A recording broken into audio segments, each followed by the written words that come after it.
ভগবান বিষ্ণু রামের অবতার রূপ ধারণ করে পৃথিবীতে এসেছিলেন মহাপাপী রাবণের বিনাশ করার জন্য। আর এই বিরাট কর্মযজ্ঞে ভগবান বিষ্ণু তার সাথে এনেছিলেন তার পত্নী দেবী শ্রীলক্ষ্মীকে এবং তার শয্যা অনন্ত নাগকেও।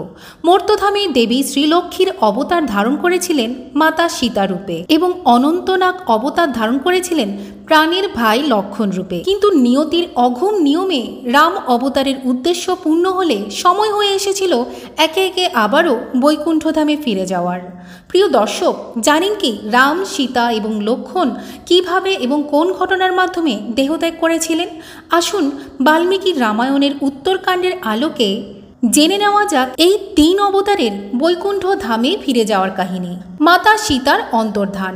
আপনারা জানেন মাতা সীতা দীর্ঘদিন ধরে রাবণের অশোক কাননে বন্দী অবস্থায় কাটিয়েছিলেন। এই কারণে রাবণকে বধ করে শ্রীরামচন্দ্র যখন মাতা সীতাকে নিয়ে অযোধ্যায় ফিরে আসেন, তখন প্রজামহলে শুরু হয় নানা রকমের জল্পনা কল্পনা। অযোধ্যার প্রজারা মাতা সীতার সতীত্ব নিয়ে প্রশ্ন তুলে কলঙ্ক রাটাতে শুরু করেছিলেন। ফলে দেবী সীতার সতীত্ব প্রমাণে আয়োজন করা হয়েছিল অগ্নি পরীক্ষার। সেই অগ্নি পরীক্ষাতেও খুব সহজেই উত্তীর্ণ হয়েছিলেন মাতা সীতা।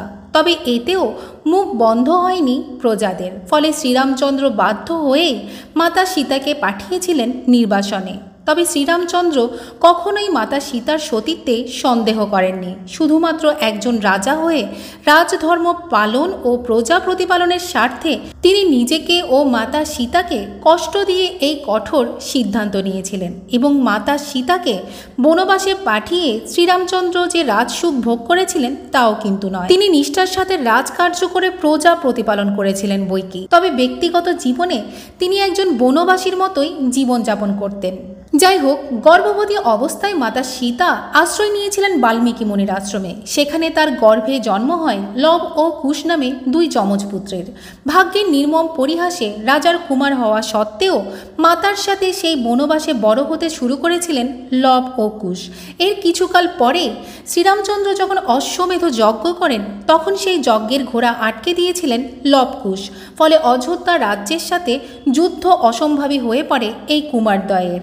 অশ্বমেধ যজ্ঞের ঘোড়ার গতিরোধ করার জন্য রামচন্দ্র একে একে তার বিশাল সেনাবাহিনী ভাই লক্ষণ ও হনুমানকে পাঠিয়েছিলেন লবকুশের সাথে যুদ্ধ করার জন্য।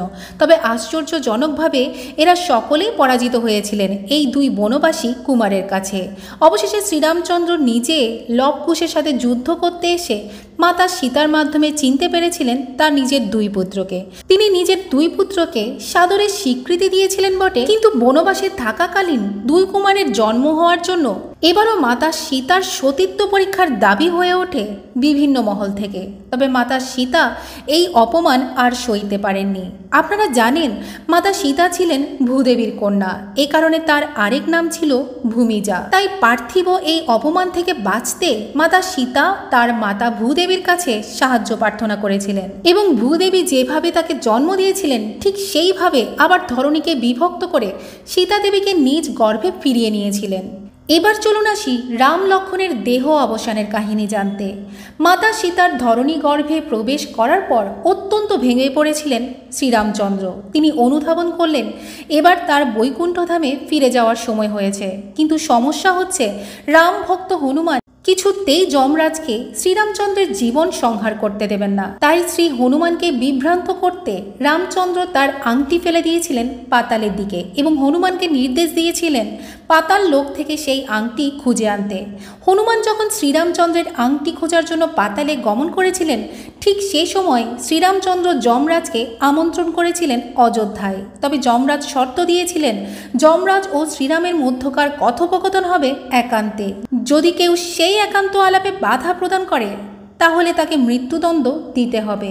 যমরাজের শর্তে রাজি হয়েছিলেন শ্রীরামচন্দ্র। তিনি ভাই লক্ষণকে এই শর্ত সম্পর্কে অবহিত করে কক্ষের বাইরে পাহারায় রাখেন। কিন্তু ঠিক সেই সময়ে শ্রীরামচন্দ্রের সাক্ষাৎ প্রার্থনা করার জন্য আসেন ঋষি দুর্বাসা।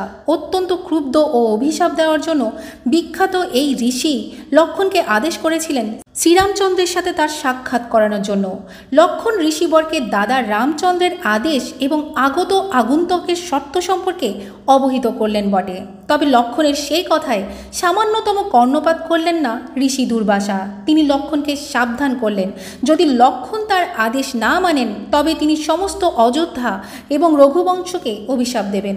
লক্ষ্মণের সামনে তখন ছিল উভয় সংকট, একদিকে কুলনাশ, রাজ্যনাশ এবং অন্যদিকে নিজের প্রাণদণ্ড।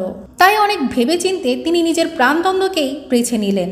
দুর্বাসার আগমনের সংবাদ দিতে প্রবেশ করলেন যমরাজ ও শ্রীরামচন্দ্রের কক্ষে। ফলে শর্তভঙ্গের শাস্তি হিসেবে লক্ষ্মণকে প্রাণদণ্ড দিতে হবে শ্রীরামচন্দ্রকে। তাই শ্রীরামচন্দ্র যখন ভাই লক্ষ্মণকে প্রাণদণ্ড দিতে গিয়ে ভেঙে পড়েছিলেন, তখন লক্ষ্মণ তার দাদার ধর্মরক্ষার জন্য স্বপ্রণোদিত হয়ে সরজু নদীতে অবগাহনকালে নিজের প্রাণ বিসর্জন দেন। আসলে বিষ্ণুদেব বৈকুণ্ঠে ফিরে যাওয়ার আগে তার প্রিয়তমা লক্ষ্মী দেবী ও শয্যা অনন্তনাগ আগেই চলে গিয়েছিলেন, যাতে বৈকুণ্ঠে ফিরে তিনি তার যথাযোগ্য স্থান ফিরে পান। যাই হোক, এবার শ্রীরামচন্দ্রের পালা। মাতা সীতা ও প্রাণের ভাই লক্ষ্মণকে হারিয়ে শ্রীরামচন্দ্র নিজেও সিদ্ধান্ত নিলেন তিনিও এবার মর্ত্যলীলায় ইতি টানবেন। তাই তিনি লক্ষ্মণের মতো সরজু নদীতে ডুব দিয়ে দেহত্যাগ করেন। যে রামরাজ্যে কোনো ক্ষুধা, দারিদ্রতা, অকাল মৃত্যু এবং কলহ ছিল না, সেই রামরাজ্যের ইতি ঘটল শ্রীরামচন্দ্রের দেহাবসানের মধ্যে দিয়ে। সরজু নদীর জলরাশিতে মিলিয়ে গেলেন অযোধ্যাপতি, কিন্তু তিনি মিলিয়ে যাননি মানুষের হৃদয় থেকে। আজও যে ভক্ত সত্যের পথে চলে, অন্যায়ের প্রতিবাদ করে, করুণা আর প্রেমে জীবন সাজায়, সেখানে শ্রীরামচন্দ্র নিজে উপস্থিত থাকেন। দেহ অবসান হলো, কিন্তু তার শিক্ষা, তার নাম, তার মহিমা চিরন্তন। পৃথিবীতে যখন অন্ধকার নেমে আসে, তখন ভক্তের মুখে আবার ধ্বনিত হয় সেই অনন্ত ডাক, জয় শ্রীরাম।